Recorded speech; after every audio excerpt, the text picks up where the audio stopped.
इय्याक नअबुदु व इय्याक नस्तईन। अल्लाह तेरी इबादत करते हैं, तेरे से ही मदद मांगते हैं। मेरे पाकिस्तानियों, मैं आज आपसे एक बहुत अहम बात करने वाला हूं, एक ऐसी चीज जो आप सब सुन के दंग रह जाएंगे। तो मैं उससे पहले दो बातें पहले करना चाहता हूं। सबसे पहले, आज एक इजलास हो रहा है। इजलास में वो कोशिश होगी जो एक दफा इस मुल्क से पहले कोशिश हुई थी 1970-71 में। एक माइनॉरिटी बैठ के मेजॉरिटी को कोशिश करेगी कि किसी तरह इनको रेस से बाहर किया जाए। यानी उनकी कोशिश क्या होगी कि किसी तरह तहरीक इंसाफ को इलेक्शन ना लड़ने दिया जाए या इनको किसी तरह बाहर किया जाए इलेक्शन। तो लिहाजा ये आज कोशिश होगी पूरी। लेकिन जिस चीज के ऊपर मैं बात करना चाहता हूं वो इससे बहुत अहम है। आज हमारे कारकुनों को पकड़ा जा रहा है। एक ऐसा क्रैकडाउन हुआ है जो कि मेरी जिंदगी में किसी जमहूरियत में इसकी मिसाल नहीं है। शायद आमरीत में हो, क्योंकि मैं तब क्रिकेट खेलता था, मुझे इतना याद नहीं है जनरल ज़ियाउल हक के ज़माने में। लेकिन मैंने सुना है कि पीपल्स पार्टी के लोगों से था इस तरह का, उनके हालात ऐसे थे। लेकिन जनरल मुशर्रफ का मार्शल लॉ तो मैं जानता, मैंने कभी इस तरह का क्रैकडाउन नहीं देखा। पता नहीं कितने 100 वर्कर्स यहां इधर से उठा लिए हैं, पिंडी में, इस्लामाबाद में लोगों को पकड़ रहे हैं, जेल में पकड़ रहे हैं, फैसलाबाद में। यानी एक ऐसा है कि जिस तरह तहरीक इंसाफ कोई इतनी खौफनाक जमात है, कोई मुजरमों की जमात है कि इनको जिधर पकड़ो इनको जेलों में डालो। मीडिया के ऊपर प्रेशर है कि इसको दिखाओ ना। जो एंकर, जो मीडिया हाउस थोड़ा मुझे दिखाता है उसके ऊपर एक्शन लिया जाता है। और आज मैं समझता था कि मैं अपनी सेंचुरी पूरी नहीं की, 97 मेरे ऊपर केसेस हैं। आज जब अदालत से पता चलवाया कि जनाब कितने टोटल केसेस तो बताएं, क्योंकि छुपाए हुए केसेस थे। जिस तरह हसान न्याजी को वो बेल लेके निकला है और जैसे ही बाहर निकला उसको पकड़ लिया और कोई और केस दे दिया उसका। तो पता चला कि मेरे ऊपर इस वक्त 143 केसेस हो चुके हैं। यानी पाकिस्तान की तारीख के सारे रिकॉर्ड मैं तोड़ चुका हूं। क्रिकेट में मैंने कई रिकॉर्ड तोड़े थे, लेकिन आज केसेस के रिकॉर्ड तोड़ चुका हूं। दहशतगर्दी के केसेस हैं, ज्यादातर दहशतगर्दी के केसेस हैं, और भी जो गद्दारी के केस हैं, तौहीन मजहब के केस, वो भी एक केस कर दिया। मदीना में किसी ने कुछ कहा इनको और मेरे ऊपर केस हो गया बैठे हुए। मुझे अपनी केसेस की तो फिक्र नहीं है, लेकिन जिस तरह हमारे लोगों को पकड़ा जा रहा है और ये झूठे केसेस के ऊपर, ये हम अब सारे ह्यूमन राइट्स ऑर्गेनाइजेशंस को इंटरनेशनली लिख रहे हैं। हम अपनी अदलिया से पूरा कोशिश कर रहे हैं कि हमारी अदलिया इस वक्त हमारे फंडामेंटल राइट्स की हिफाजत करे। जो ऐसी एक तरफ इलेक्शन अनाउंस हुआ है और एक तरफ सारे हमारे वर्कर्स पकड़ रहे हैं, कोशिश करते हैं रैली निकालने की, तब हमारे ऊपर ही हमला और हमारे ऊपर ही केसेस। उसके बाद मीनार पाकिस्तान का जलसा पीर को करना था, हम कोशिश पूरी कर रहे थे कि हम रमजान से पहले करें, वो इन्होंने हमें इजाजत नहीं दी। आज शुक्र है अदालत ने इजाजत दी और इंशाअल्लाह हफ्ते को इंशाअल्लाह मुझे पूरा अपने लाहौर के लोगों की ऊपर उम्मीद है कि ये वो जलसा होगा जो सारा पाकिस्तान याद रखेगा, इसलिए कि सारा पाकिस्तान देखेगा कौम खड़ी किधर है। आज ये किस्म का रेफरेंडम होगा जो ये जुल्म हो रहा है आज हमारे ऊपर। एक जागी हुई कौम को आप देखेंगे हफ्ते को इंशाअल्लाह मीनार पाकिस्तान। क्योंकि मुझे आज पता चला कि मेरे ऊपर कंटेम्प्ट हो गया है कि मैं वहां इस्लामाबाद की अदालत में पहुंच क्यों नहीं सका जो वादा किया हुआ था। मैं आज जरा बताना चाहता हूं कि मेरे ऑनरेबल चीफ जस्टिस साहब भी इस्लामाबाद हाई कोर्ट की, ये जरा देखें कि मेरे से हुआ क्या है। आपको पता होना चाहिए कि पाकिस्तान की तारीख में कभी किसी पॉलिटिकल या एक्स प्राइम मिनिस्टर से ऐसा हुआ जो पिछले हफ्ते मेरे से हुआ है। मुझे 5 घंटे लगे वहां से टोल प्लाजा इस्लामाबाद के मोटरवे से जुडिशल कॉम्प्लेक्स में पहुंचने के लिए। मुझे सारा रास्ता नाकों के अंदर रोक रोक के जो भी मेरे साथ थे लोगों उनको काट दिया ताकि अकेला जाए इमरान खान। مجھے اس وقت اندازہ ہو رہا تھا, میں سمجھا اس لیے اکیلا چاہتے ہیں کہ انہوں نے مجھے پکڑنا ہے.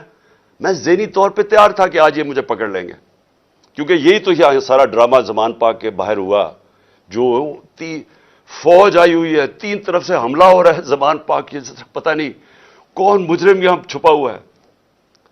تو جس طرح کی فوج وہاں اکٹھی کی ہوئی تھی, کبھی کسی کے لیے ایسی فوج اکٹھی کی ہے.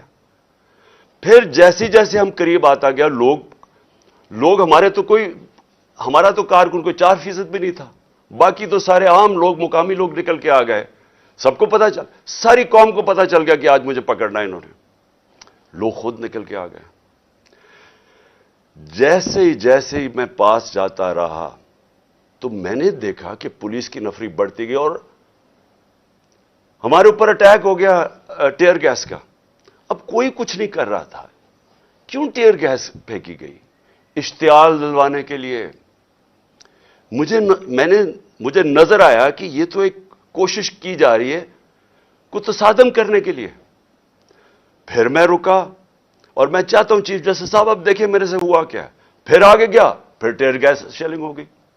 بھئی یہاں بھی میرے ساتھ لوگ گئے لاہور ہائی کورٹ میں, پبلک ساتھ تھی. جب اناؤنس ہو جاتا ہے کہ میں آ رہا ہوں تو کارکن زیادہ تر ہمارے سارے آتے ہیں, ساتھ چلنے شروع ہو جاتے ہیں. تو یہاں تو کچھ نہیں ہوا. یہاں میں گیا, کارکن باہر, میں جا کے عدالت میں اٹینڈ کر کے واپس آ گیا. ادھر کیا مشکل تھی کہ عدالت کئی چند میل عدالت سے پہلے ہی میرے اوپر ٹیئر گیسنگ شروع ہو گئی.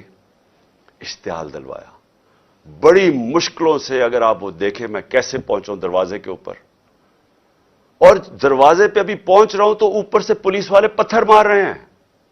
کبھی ایسا دیکھا ہے کہ ایک پارٹی کا لیڈر پہنچ رہا ہے وہاں اور میرے سے پہلے پتھر مارنے شروع کر دیے. ذرا میں چاہتا ہوں چیف جسٹس صاحب آپ کو بھی موقع ملے تو ذرا صرف دیکھیں کہ یہ کبھی کسی پولیٹیکل لیڈر کے ساتھ ایسے ہوا ہے. یہ ذرا سینز دیکھیں. یہ جو بول رہے ہیں جی کہ پولیس والے پتھراؤ نہیں کر رہے تھے, پولیس والے نے پتھراؤ جتنا کیا ہے اتنی انہوں نے شیلنگ بھی نہیں کی. یہ باقاعدہ ویڈیو, یہ میرے پاس ایک ویڈیو نہیں ہے, یہ میرے پاس 15-20 ویڈیو ہیں جنہوں میں تو باری باری یہ پتھر کر رہے تھے, مار رہے تھے. اور یہ بھی نہیں کہ کوئی 1 2 4 10 20 بھائی پورے انہوں نے سٹاک رکھا ہوا تھا, جیسے انہوں نے گولیوں اور شلوں کا سٹاک رکھا تھا. تو یہ انہی لوگوں کے لیے, یہ دیکھو یہ گورنمنٹ ہے, یہ پولیس کس طرح پتھر مار گیا, جو کہ صدیق جان کو بھی اس چکر میں اٹھا لیا گیا کہ جی پولیس کو جو ہے وہ پتھر نہیں مار رہی تھی. یہ ثبوت ہیں جتنے چاہیے میرے پاس پڑے ہیں. میں یہی چیزیں کوریج کی تھی, انہوں نے شیلنگ کوریج کی, پتھر کوریج کیے, جن کو لگے ان کو بھی کوریج کیا. تو یہ جیتا جاتا ثبوت آپ کے سامنے ہے. ان بغاوتوں کو, ان مصبیوں کو, ان حیدراموں کو, ان وقت کے فرعونوں کو, یزیدوں کو یہ دکھاؤ. یہ جو بول رہے ہیں جی کہ پولیس والے پتھراؤ نہیں کر رہے تھے کہ چھت کے اوپر پولیس والے پتھر مار رہے ہیں نیچے. اب نیچے سے تو کوئی پتھر اوپر جا نہیں سکتا تھا, تو کیوں پتھر مار رہے تھے؟ سوال یہ ہے کہ وہ کیا اپنے آپ کو وہ اپنی دفاع کر رہے تھے؟ پھر سے میں کہتا ہوں اتنی 4تھی 5ویں سٹوری نیچے تو پتھر جا ہی نہیں رہا تھا اوپر. ٹیئر گیس شیلنگ بھی اور پتھراؤ بھی. میں 40 منٹ دروازے کے باہر کھڑا رہا تاکہ میں کسی طرح اندر جا سکوں. اور 40 منٹ کے بعد جب تھوڑا سا سیٹل ہوا معاملہ باہر, کیونکہ لوگوں کو وہاں تو لوگ انتشار شروع ہو گیا تھا, جب پتھراؤ ہو رہا تھا وہ بھی آواز مار رہے تھے. آخر میں جب تھوڑا سیٹل ہوا 40 منٹ کے بعد میں اندر گھسنے کی کوشش کی. پہلے تو وہ کوشش کریں کہ گیٹ باہر کی طرف کھولے. اب یہ میں آپ کو بتانا چاہتا ہوں گیٹ باہر کیوں کھول رہے تھے, کیونکہ گیٹ تو کھلتے تھے اندر. بعد میں جب میں اندر گھسا مجھے سمجھ آئی وہ کوشش کیا کر رہے تھے کہ باہر سے گیٹ اس طرف کھولیں جدھر میری گاڑی انٹر کری تھی, کہ جیسی گاڑی اندر جائے تو گیٹ بند کر دیں. وہ گیٹ باہر کھل ہی نہیں رہے تھے وہ. تو جیسے ہی میں اندر گھسا ہوں, اب یہ سنیں کہ چیف جسٹس صاحب میں بڑے ادب سے کہنا چاہتا ہوں ذرا یہ سین دیکھیں کہ یہ کبھی آج تک پولیٹیکل لیڈر سے یہ ہوا ہے جو میرے سامنے مناظر آئے ہیں. یہ ذرا آپ دیکھیں.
اب یہ دیکھیں کہ یہ جو مناظر تھے، میں پوری کوشش کر رہا ہوں، 5 گھنٹے لگے یہاں پہنچنے کے لیے، کسی طرح میں جا کے اپنی پیشی کروں عدالت میں. کوئی اس میں پیشی کر سکتا تھا اپنی؟ جان بچا کے باہر نکلے. وہ پلان بنا ہوا تھا پورا. یہ نہیں کہ آگے والے پولیس والے ڈنڈے مار کے کوشش کر رہے تھے کوئی اندر نہ آئے، پیچھے سے وہ ڈنڈے کیوں چلا رہے تھے؟ تصادم کرنے کے لیے. پلان کیا تھا؟ پلان یہ تھا کہ جیسے میں نے اندر جانا تھا، دروازے انہوں نے پیچھے بند کرنے تھے. وہ ایف سی، پولیس، اتنی تعداد میں نامعلوم افراد جو میں نے پہلے دکھایا آپ کو، جو اپنے وہ چیزیں پکڑ کے اندر گھس گئے تھے، جن کے پاس پسٹلز تھے، وہ اتنی بڑی فورس اندر تھی، مجھے بند کر دینا تھا. اور یہ میں جب آپ کو بتاؤں کہ پلان یہ تھا کہ مرتضی بھٹو ٹائپ قتل کرنا تھا، انہوں نے آپس میں نورا کشتی کرنی تھی، وہ جی تصادم میں وہ مارا گیا. یہ پلان تھا. اور اس کے بعد آپ دیکھیں کہ میں جب وہاں سے باہر نکلا ہوں، ذرا صورتحال دیکھیں کہ اب میں باہر نکلا ہوں، ٹیئر گیسنگ کیوں شروع ہو گئی. یعنی مشکل سے ہم اپنی جان بچا کے وہاں سے نکلے ہیں. وہ تو اللہ نے کوئی کرم کرنا تھا. اس کیا تو ہے کہ ایک انسان پلان بناتا ہے اور ایک میں بناتا ہوں، تو ایک اللہ کا کرم تھا کہ ہم وہاں سے بچ کے نکل گئے. وہاں بعد میں مجھے پولیس والوں نے بتایا، سی ٹی ڈی کی وردی کے اندر وہاں نامعلوم لوگوں نے وردی پہنی ہوئی تھی سی ٹی ڈی کی. مجھے پولیس والوں سے انفارمیشن ملی آہستہ آہستہ کہ وہاں ہونا کیا والا تھا. سارا انہوں نے جو کلوز سرکٹ وہ جو کیمراز تھے وہ فوٹیج ہی نکال کے لے گئے. کیوں نکال کے لے گئے؟ پہلے 24 گھنٹے انہوں نے سیکیور کی وہ ایریا. کیا کون آ رہا تھا وہاں؟ کیا کوئی دہشت گرد آ رہا تھا؟ کیا کرنے آ رہا تھا؟ 50 سال سے قوم مجھے جانتی ہے. کتنی دفعہ میں نے قانون توڑا ہے. پورا پلان بنا ہوا تھا مجھے وہاں قتل کرنے کا. آئی جی برس پڑا پولیس کے اوپر کہ تم نے کیوں نکلنے دیا اس کو. آئی جی کو دیکھیں، یہ پوری طرح باقی پولیس نہیں شامل تھی اس میں، ان کو اندازہ ہو رہا تھا، لیکن آئی جی پوری طرح شامل تھا. برس پڑا، کیسے تم نے اسے نکلنے دیا؟ اس کے بعد اب ذرا سنیں، اب میں آپ کو دوسری چیز پہ آنے لگا ہوں. مجھے جو یہ پلان پتا چلا ہے، میں اس لیے آج آپ کے سامنے رکھ رہا ہوں کیونکہ آج شام کو ہو سکتا ہے یہ آپریشن کریں. دیکھیں میرے پاکستانیوں، جو یہاں ہو رہا ہے میری یہ سمجھ سے باہر ہے. مجھے جو قتل کرنے کی یہ جو مجھے گولیاں لگیں، یہ اللہ کا کوئی خاص کوئی کرم تھا کہ اس نے مجھے بچا لیا. جو وزیر آباد میں میرے سے ہوا، 1.5 مہینہ پہلے میں لگا رہا کہ انہوں نے ایک دینی انتہا پسند کے نام پہ مجھے قتل کرنا ہے. میں کہتا رہا، میں نے 2 جلسوں میں بتایا، میں نے اپنی ساری میری ٹیم کو میں نے بتایا ہوا تھا کہ یہ ہونے والا ہے. آج ساری اس کی ایویڈنس ختم کر رہے ہیں. جتنا جے آئی ٹی کا ریکارڈ ہے اس کو تباہ کیا جا رہا ہے. کون کر رہے ہیں؟ کیوں کیا جا رہا ہے؟ کس کو خوف ہے؟ کون اتنا طاقتور ہے؟ تو میری بات سنیں. اب ایک اور پلان بنا ہے اور یہ میں آپ سب کو بتا رہا ہوں. میں اپنی عدلیہ کو بتا رہا ہوں، میں خاص طور پہ پنجاب پولیس کو بتا رہا ہوں. آئی جی پنجاب اور آئی جی اسلام آباد، پیچھے ان کے ہینڈلرز، انہوں نے پلان کیا بنایا؟ زمان پاک کے باہر یا آج یا کل آپریشن کا پلان ہے. اور وہ کیا آپریشن ہے؟ میں پولیس والوں کو بتا رہا ہوں. انہوں نے 2 سکواڈز بنائی ہیں. ادھر اسلام آباد سے اس نے چوز کیے آئی جی نے، اور ادھر سے اس نے منتخب کیے یہ جو پنجاب کا آئی جی ہے. انہوں نے 2 سکواڈز بنائی ہیں. وہ کیا کریں گے؟ وہ ہمارے لوگوں کے اندر یہاں آ جائیں گے اور ادھر سے گولی چلا کے 4-5 پولیس والے مارنے ہیں. انہوں نے ہمارے کھڑے ہو کے ہمارے لوگوں کے اندر یہ جو لوگ بھیجیں گے، کیونکہ یہاں تو بڑے لوگ ہوتے ہیں، ان کے اندر رہ کے انہوں نے 4-5 پولیس والوں کو قتل کرنا ہے. اور اس کے بعد وہاں سے اٹیک آنا ہے. انہوں نے گولیاں چلانی ہیں، ہمارے لوگوں کو یہاں ماریں گے، ماڈل ٹاؤن ٹائپ قتل کریں گے، اور پھر کرتے کرتے میرے گھر آ کے وہ پھر مرتضی بھٹو ٹائپ سٹائل مجھے قتل کریں گے. یہ پلان بنا ہوا ہے. یا آج انہوں نے کرنا ہے اور یا کل کرنا ہے. मैं ये सबको आज बताना चाहता हूं, मैं पंजाब पुलिस को बताना चाहता हूं कि आपके 5 लोग ये कत्ल करेंगे, सिर्फ और सिर्फ बहाना मार के कि यहां अटैक करने का। मैं आज अपने सारे कारकुनों को, जो मैं आपको पहले कहता रहा हूं, मैं आज फिर आपको कह रहा हूं, हमने कभी किसी किस्म के तसादम में नहीं हिस्सा लेना। ये जो मर्जी करें, हमने कुछ नहीं करना। हमने इस बार, अगर इन्होंने जिस तरह वहां, मैं इसलिए आपको बताया, वो पत्थर मारा ऊपर से पुलिस वाला, तसादम करने के लिए, इश्तियाल देने के लिए।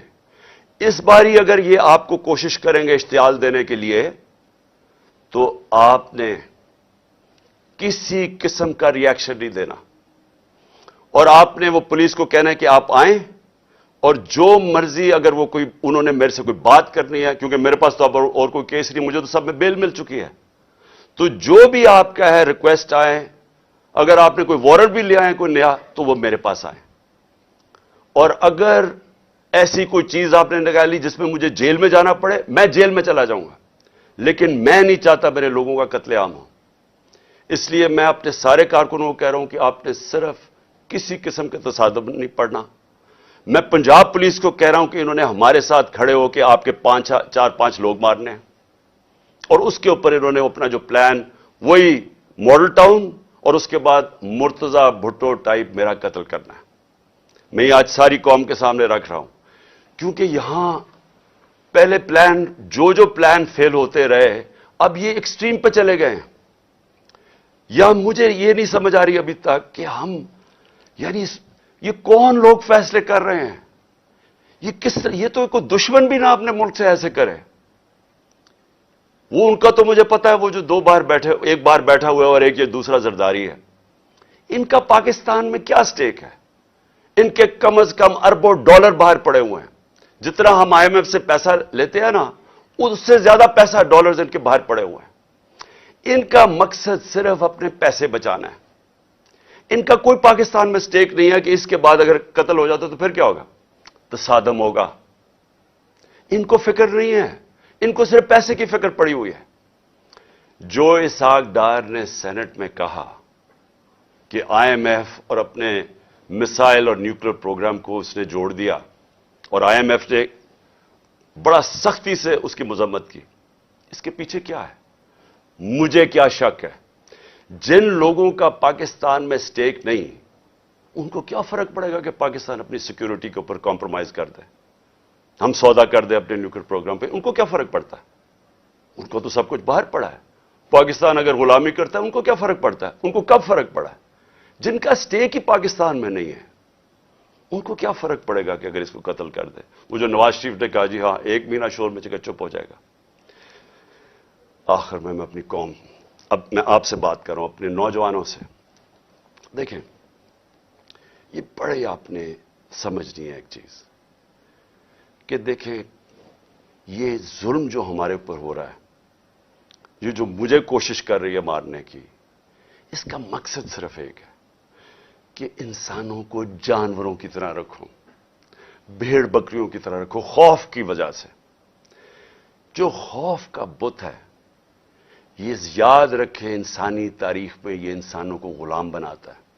जो इसके सामने झुकता है वो गुलाम बन जाता है। जान तो मेरी खतरे में है, मैं तो खड़ा हूं। मुझे जहां पता था जब मैं जा रहा था इस्लामाबाद के, या मुझे जेल में डालेंगे या मार देंगे, मैं तो फिर भी गया। अल्लाह पे यकीन है मुझे, अगर उसका फैसला है तो वो तो उसने वैसे ही ले लेना है। लेकिन आप सबको मैं आज कह रहा हूं, ये जिस तरह के मुजराइम पेशा लोग ऊपर बैठ गए हैं, और ये जो हमें अपनी गुलामी करवाना चाहते हैं, साथ मिले हुए हैंडलर्स, मेरी कौम एक बात सुन लेना, कि अगर इस तरह ये मुल्क के ऊपर बैठे रहे, आपका कोई मुस्तकबिल नहीं है। 11 महीने में इन्होंने हमारे मुल्क को घुटनों पे ले आए। आज पाकिस्तान की कोई दुनिया में इज्जत नहीं है। बेकारियों की क्या इज्जत होती है? आज कोई पैसे देने के लिए तैयार नहीं है। आज पहली दफा पाकिस्तान में आटे के ऊपर 3 लोग अब तक मर चुके हैं, क्योंकि आटा 3 गुना ज्यादा महंगा, जब हम छोड़ के गए तो उसे 3 गुना ज्यादा महंगा हो गया। इन्होंने तो अपनी चोरियां माफ करवा ली, 1100 अरब रुपए की कौम का इन्होंने आज उधर पहुंचा दिया है। मुझे खौफ आ रहा है कि आगे किधर जाएंगे, यह मजीद और बिगड़ने लगा है। मैं आपको कह रहा हूं महंगाई अभी और आएगी। तो मेरे पाकिस्तानियों, मेरा आपको और नौजवानों, मेरा आपको यह पैगाम है कि देखें, अगर अल्लाह शहनशाह है, उसका फैसला अभी तक मुझे बचाता रहा है, वो उसका फैसला हो सकता है मुझे ऊपर ले जाए। आपने सब ने मेरे से वादा करना है कि किसी खौफ के बिना आपने इनके सामने, इनको माफ नहीं करना, इनके सामने खड़े होना है। वो इसलिए मैं आपको कह रहा हूं कि किसी कौम जो गुलाम होती है उसकी कोई परवाज नहीं होती। मौलाना रूमी ने जब कहा ना कि अल्लाह ने जब तुम्हें पर दिया है, क्यों चूंटियों की तरह रींग रहे हो? गुलाम रींगते हैं जमीन पे। इलामा इकबाल की सारी शायरी गुलाम मुसलमान जो हिंदुस्तान में तो उनको जगाने की शायरी थी, क्योंकि वो जगाते रह के कहते वो शाहीन बनो, जंजीरें तोड़ो, ऊपर जाओ।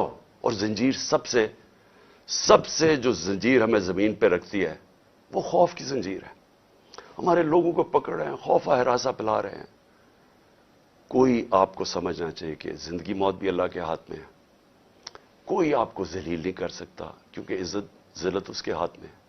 और ये जो पुलिस वालों से गलत काम करवाते हैं, मैं सारे पुलिस वालों से और जो भी तनख्वाहदार हैं, सरकारी महकमे में रेंजर्स हैं, सब हैं, मैं आप सबको एक चीज कहना चाहता हूं, अपनी रिस्क के गुलाम ना बने, अपनी तनख्वाह के गुलाम ना बने। अपना जो ज़मीर है, अल्लाह का हुक्म है अमर बिल मारूफ सब इंसानों के लिए कि अच्छाई के साथ खड़े हो, बुराई के खिलाफ खड़े हो, राय हक पे खड़े हो, इंसाफ के साथ खड़े हो, इंसाफ के लिए जहाद लड़ो। सारों को मैं अपने नौजवानों को खास तौर पे कहना चाहता हूं कि देखें, अगर आप इस वक्त पुरअमन तरीके से इत्तेजाज ना किया आपने, ये जुल्म जो हो रहा है इस मुल्क से, हमेशा के लिए आप गुलामी करेंगे और गुलामी इन चोरों की करेंगे। कोई आपका मुस्तकबिल नहीं है। अब तक 8-9 लाख पाकिस्तान के प्रोफेशनल्स मुल्क छोड़ के चले गए हैं। जो छोड़ के जाते हैं, कई उनमें से बिजनेसेस थी, बेरोजगार करके चले गए लोगों को। पढ़े लिखे जो मुल्क पैसा खर्च करता है जिनके ऊपर, वो छोड़ के चले गए। शौकत खानम से 4 बड़ा मुश्किल है कैंसर के स्पेशलिस्ट डॉक्टर्स, 4 हमारे अहम डॉक्टर्स वो छोड़ के चले गए। लोग मायूस हो गए हैं। ये तरीका नहीं है छोड़ के जाने का, खड़े होकर लड़ने का है, जहाद लड़ने का है। और आप सबको, मैं जेल में जाता हूं या मुझे ये कुछ कर देते हैं, आप सबने खड़े होना है, कभी हार नहीं माननी, आखिरी गेंद तक मुकाबला करना है आपने। और मैं समझता हूं कि अल्लाह वाज़े तौर पे कुरान में कहता है कि मैं कभी किसी कौम की हालत नहीं बदलता जब तक वो खुद अपनी हालत बदलने की कोशिश ना करे। ये जो प्लान बनाया हुआ है आज का, मैं फिर से बता रहा हूं सारी कौम को कि ये करने जा रहे हैं। लेकिन मुझे जो अफसोस है कि देखिए इनके ज़हन, पंजाब पुलिस के लोग मार देंगे खुद ही। ये पहले भी इन्होंने इस तरह की हरकतें की हुई हैं, जिनके अंदर ना कोई इंसानियत है, ना इनको कुछ सोच है। उनके बीवी बच्चे होंगे, उनको मार देंगे सिर्फ इसलिए कि इमरान खान को हमारे लोग मारे और ताकि मूवमेंट खत्म हो जाए। इससे मूवमेंट नहीं खत्म होने लगी, ये एक आग की तरफ जा रहा है। ये वो चाहेगा जो इस मुल्क का दुश्मन है कि मुल्क में तबाही मच जाए, सिविल वॉर हो जाए, तबाही हो जाए। ये किस तरफ जाएगा मुल्क? सारे पाकिस्तानियों को मैं बताना चाहता हूं कि ये जो ऊपर बैठ के मुल्क के फैसले कर रहे हैं, इनसे बड़े गद्दार कोई नहीं है। कौन आदमी इस तरह सोच सकता है कि अपने मुल्क में सिर्फ अपनी चोरी बचाने के लिए और अपनी जायदादें और जो चोरी का पैसा बाहर पड़ा है वो बचाने के लिए इस मुल्क तबाही की तरफ जा रहे हो, इंतशार हो। इंशाअल्लाह आप सबसे हफ्ते की रात को तरावियां के बाद मीनार पाकिस्तान में मुलाकात होगी और मैं आपके सामने अपना प्रोग्राम रखूंगा। अल्लाह ने अगर जिंदगी दी, आपके सामने प्रोग्राम रखूंगा कि कैसे हमने अपने मुल्क को इस दलदल में से निकालना है, जिनको एक साजिश के तहत चोरों को लाके आज पाकिस्तान को जिधर फंसा दिया गया। पाकिस्तान